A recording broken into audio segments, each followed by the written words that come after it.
आप देख रहे हैं इंडिया पब्लिक खबर और मैं हूं आपके साथ आकांक्षा। इस साल होने वाले बिहार विधानसभा चुनाव को लेकर राज्य की राजनीति एक नई करवट लेती हुई दिखाई दे रही है।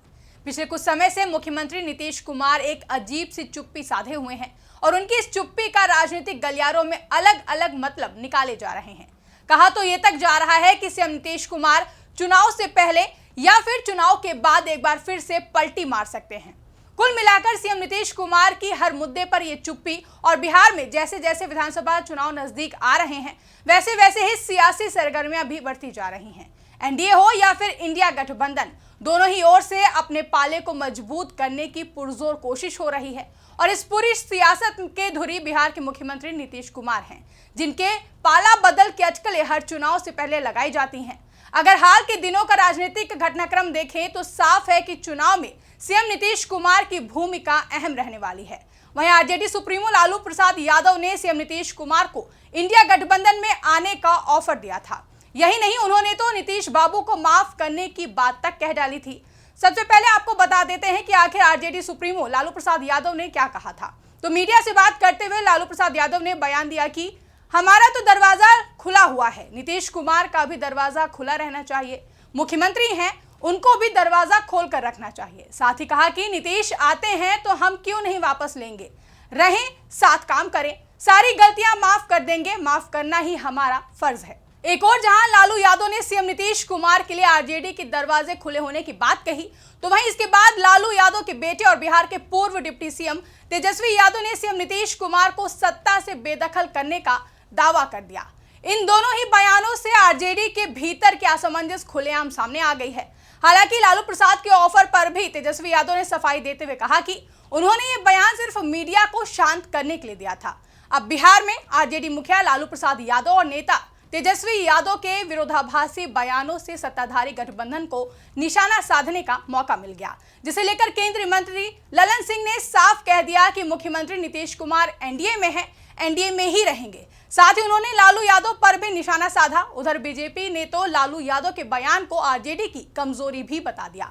इस बीच कांग्रेस ने सीएम नीतीश कुमार को लेकर सॉफ्ट कॉर्नर दिखाया और पार्टी नेता शकील अहमद ने मुख्यमंत्री नीतीश कुमार को गांधीवादी नेता कहा है। उन्होंने कहा कि सीएम नीतीश कुमार गांधीवादी हैं, वे गांधी के सिद्धांतों पर चलते हैं। तो वहीं जन स्वराज पार्टी के मुखिया प्रशांत किशोर ने सीएम नीतीश कुमार को लालू यादव के दिए गए ऑफर को लेकर कहा कि पिछले 2 दिनों से सीएम नीतीश कुमार ने शगुफा छोड़ा है, क्योंकि विधानसभा चुनाव है और बीजेपी को डराने के लिए ये सब हो रहा है कि अगर बीजेपी उनकी सीट कम करेगी तो हम उधर यानी कि महागठबंधन में भी जा सकते हैं। नीतीश कुमार अपना सर कब घुमाते हैं और हाथ कब और क्यों उठाते हैं, मुझे सब पता है। आगे प्रशांत किशोर ने कहा कि जब लालू यादव ने सीएम नीतीश कुमार को ऑफर दिया तो देखिए नीतीश कुमार ने किस तरह से कोई जवाब नहीं दिया।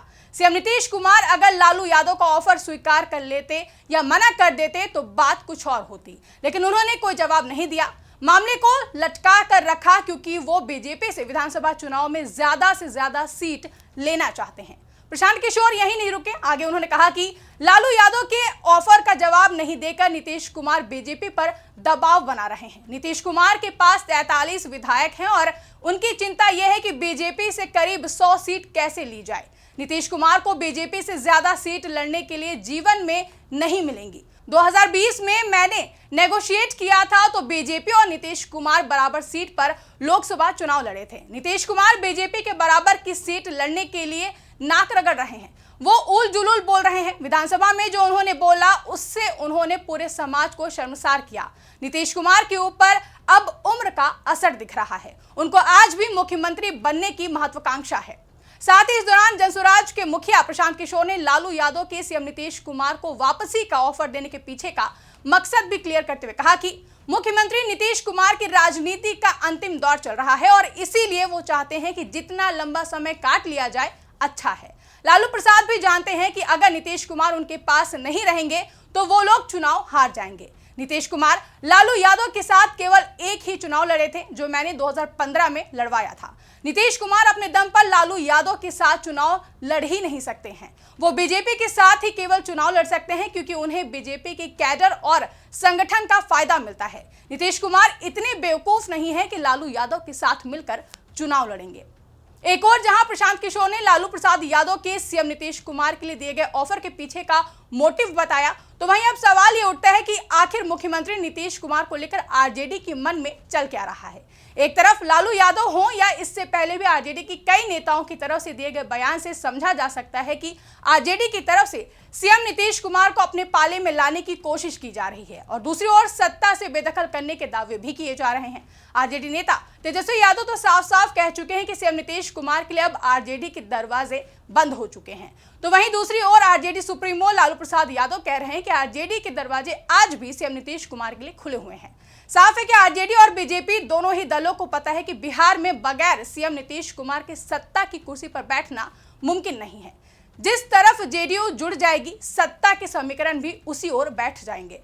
पिछले चुनाव यानी कि 2020 के चुनाव की बात करें तो 243 विधानसभा सीटों वाले बिहार में आरजेडी 75 सीटों के साथ सबसे बड़ी पार्टी थी, जबकि बीजेपी को इस चुनाव में 74 सीटें और जेडीयू को 43 सीटें मिली थी। वहीं कांग्रेस 19 सीटों पर सिमट गई थी, जिसके बाद छोटे दलों को साथ लेकर एनडीए ने 125 सीटें जीतकर बहुमत हासिल किया था और कम सीटें होने के बाद भी बीजेपी ने सीएम नीतीश कुमार को बिहार का मुख्यमंत्री बनाया था।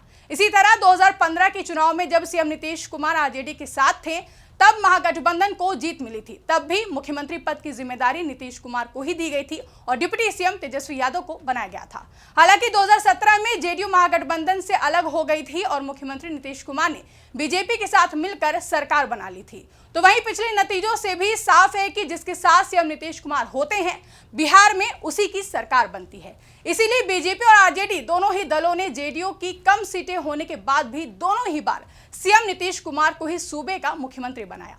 बता दें कि सीएम नीतीश कुमार अब तक 9 बार मुख्यमंत्री पद की शपथ ले चुके हैं, जिसमें कभी वो बीजेपी के साथ थे तो कभी आरजेडी को अपना सारथी बनाया था। अब आरजेडी 2025 के चुनाव से पहले सीएम नीतीश कुमार को अपने पाले में तो लाना चाहती है, लेकिन साथ साथ वो खुद को कमजोर दिखाने की भूल भी नहीं कर सकती, क्योंकि अगर सीएम नीतीश कुमार साथ आते तो बेशक महागठबंधन मजबूत होगा, लेकिन अगर चुनाव में वो एनडीए के साथ ही उतरते हैं तो आरजेडी को उनके खिलाफ हमलावर होना पड़ेगा।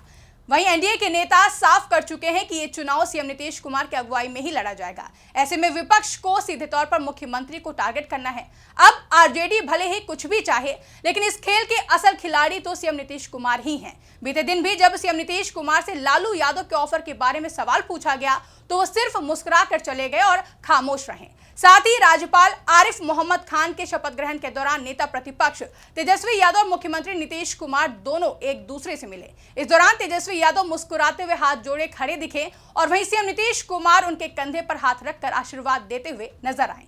वहीं अंदर सीएम नीतीश कुमार के प्रति तेजस्वी यादव का नरम रुख नजर आया, लेकिन बाहर तीखे बयान दिए। अब बिहार चुनाव में इस नरमी और गर्मी के बीच ही अगला सियासी कदम छुपा हुआ है। ऐसे में आने वाले वक्त में देखना दिलचस्प होगा कि इन सभी अटकलों में कितनी सच्चाई है। फिलहाल तो इस रिपोर्ट में बस इतना ही। इस रिपोर्ट को लेकर आपकी क्या राय है, कमेंट करके हमें जरूर बताएं। साथ ही ऐसी ही तमाम बड़ी खबरों के लिए हमारे YouTube चैनल को सब्सक्राइब करना ना भूलें।